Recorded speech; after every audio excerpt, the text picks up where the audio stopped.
What's going on, guys? My name is Wade with TechDaily, and in this video, we are checking out a whole bunch of the official Samsung cases for the new S25 and S25 Plus. Now, these aren't all the cases that Samsung sells for these phones, but it's like most of them. And the reason I wound up with so many is because instead of using the Samsung credit on a storage upgrade like you're supposed to do when you buy one of these new phones, that extra 50 or 100 bucks they give you there, I used that credit towards all these cases, which arguably is not the ideal thing to do, but they were all discounted even further as well, so it was money saved with free money I had to spend anyway. And most importantly, you guys get to see some of these cases too, so you're welcome. To save you some time, I'm going to quickly list off the different cases I have so you can fast forward through the video or use the timestamps if you just want to see a certain one. And all of these will be listed and linked down below in the video description as well if you end up wanting to buy one yourself or at least want to check the prices or learn more about them. So I got 3 of these silicone cases in black, blue, and red. I got the clear case or transparent case. It's listed both ways. I got 2 Flipsuit cases in different designs, one regular, one rugged. I also got the regular rugged case, the Kindsuit case, 2 colors of the standing grip case, and I also ended up with the anti-reflecting film or screen protector, which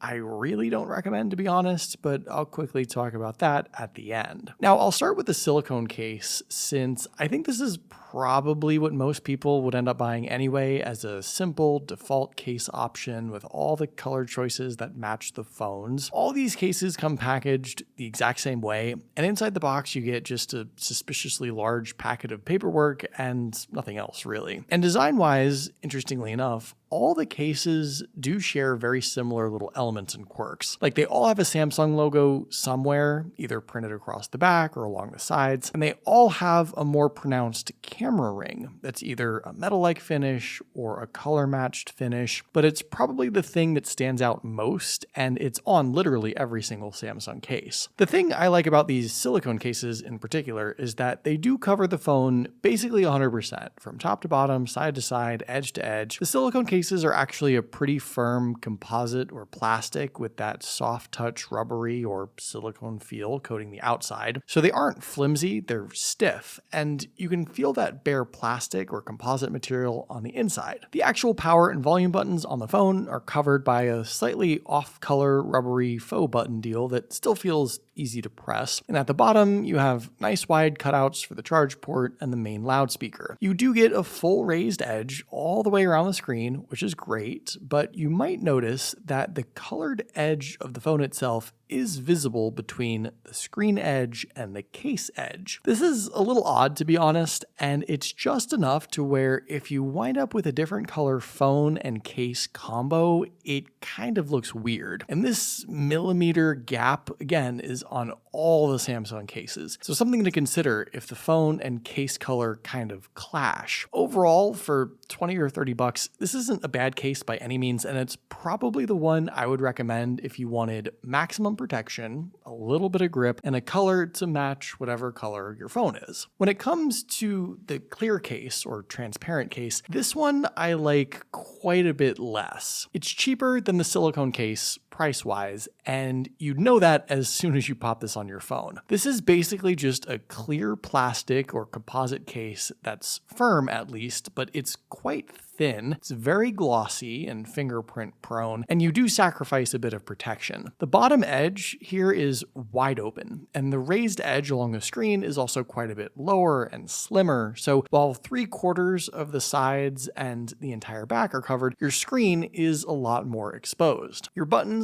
are still covered, and the pronounced camera ring at least keeps the lenses from getting knocked around a little, but this case is mainly just a thin emergency layer, and less of a full-on impact-absorbing case. Also, the smudges and glare kind of make the case and phone look a little well, smudgy. I think the bare aluminum matte finish on the phone is better than how this case looks, but to each their own. I mean, basically, this is just a super slim and thin case that shows off your phone's color, offers minimal protection, but not much else beyond that. Now, these new Flipsuit cases with that wild artist design have been garnering a lot of attention. There's two variations in style and protection. The white Flipsuit is the standard case, and the black is the rugged case. And actually, if you want a better clear case, you kind of get that too when you buy these. The Flipsuit is a two-piece case with a bumper and backplate, and you get both a clear backplate and the artist design backplate that has a special trick up its sleeve I'll show you in a moment. The way you assemble this is you put the backplate on first, and then you put the bumper piece on over it. And voila, here with the clear backplate, you actually end up with a protective clear case. The full screen edge, thicker sides, full coverage. If you want a clear case that will actually protect your phone, this is what I would get instead. You can also just use the bumper if you want without the back plate. The bumper, by the way, is white, so not clear exactly, but this will at least keep the edges and corners protected with that bit of an impact absorbing layer. Of course, the main reason you'd buy this case, I think, is for the special artist design backplate. Here's a closer look at the Keith Haring style, and what's kind of neat is that when you put the backplate on, your phone's lock screen wallpaper will automatically change to match the case. It's just the lock screen, it's not the home screen. You can obviously change it out if you want, but this is a really cool pairing, and it's kind of fun to see it change in real time with the backplate on and off the phone. Now, the black Flipsuit case, which is also the rugged version with that different artist design, its secondary backplate is a lined, smoky black transparent color, so not crystal clear. And what makes it rugged is its bumper has thicker, more pronounced corners that help absorb the impact of a drop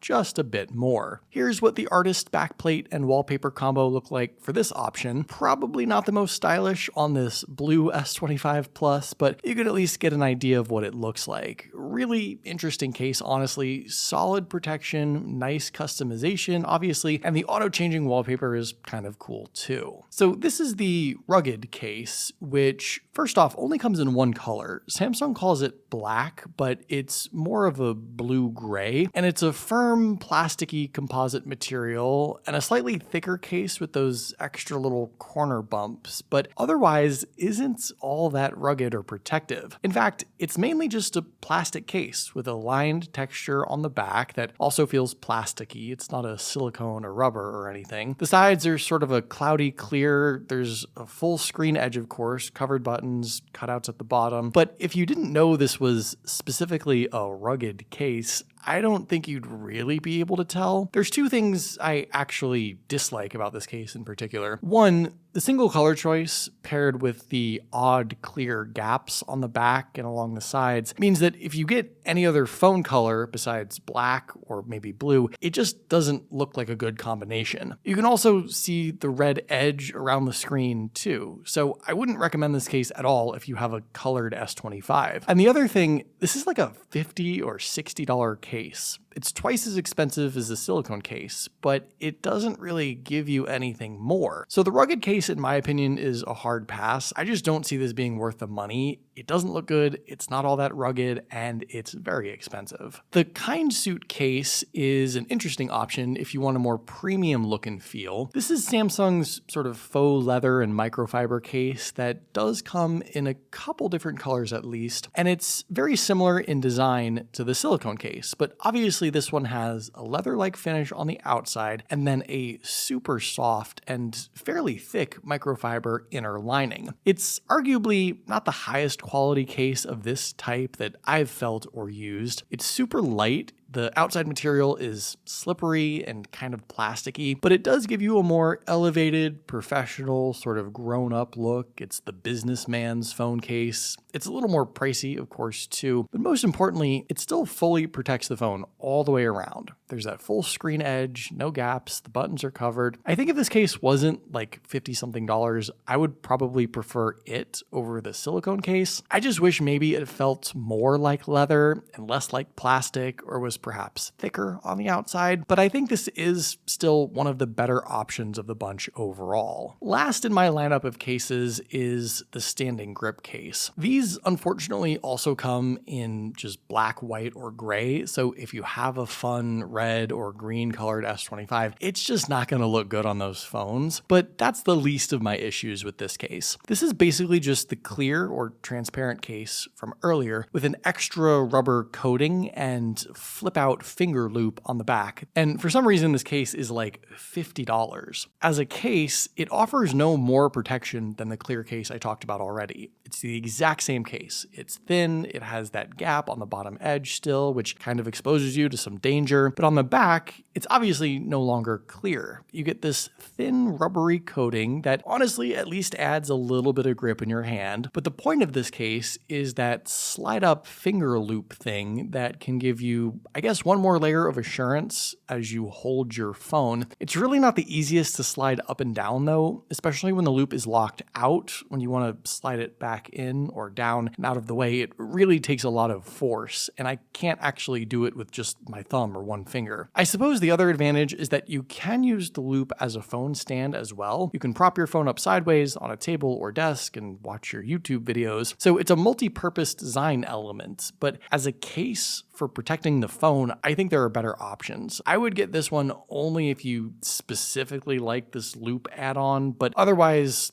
it only has bare minimum phone protection. So in addition to all the cases, I did get the anti-reflecting film or screen protector for the S25s, and this is probably the worst product of them all, unfortunately. The parts and pieces and installation process as a whole is just too overwhelming. I mean, I've installed plenty of screen protectors myself over the years, but even I was a bit put off by what you have to do here. You absolutely have to watch Samsung's instructional video to put this on your phone. There's a stick-on guide piece to help get the screen protector straight, and then you do this weird peel and slide situation with the top half and bottom half of the screen protector. It makes no sense. It's way too complicated. And as a screen protector, well, it's not even really that. It is literally just a thin anti-glare film. It does arguably cut down on glare compared to the bare front glass, which you can see, but it's not totally glare proof. The selfie camera also sticks out more because the screen protector isn't anti-glare over the selfie camera, and you still get a lot of smudges and fingerprints on this glare reduction screen protector. I think I'd rather just have a high quality tempered glass screen protector instead. I really just don't think this anti-reflecting film is worth it at all, in my opinion. So there you go. Those are my thoughts on some of these Samsung S25 cases. There's some decent ones in the bunch. The silicone one is a great option. The Kindsuit is solid, but let me know what you guys think about these in the comments down below. I'd love to hear your thoughts, of course, especially if you ended up buying one yourself. Let me know your experience with it. Hopefully you guys did enjoy this video though, or at least found it somewhat helpful. Be sure to follow TechDaily on Twitter and subscribe to the TechDaily YouTube channel if you haven't already,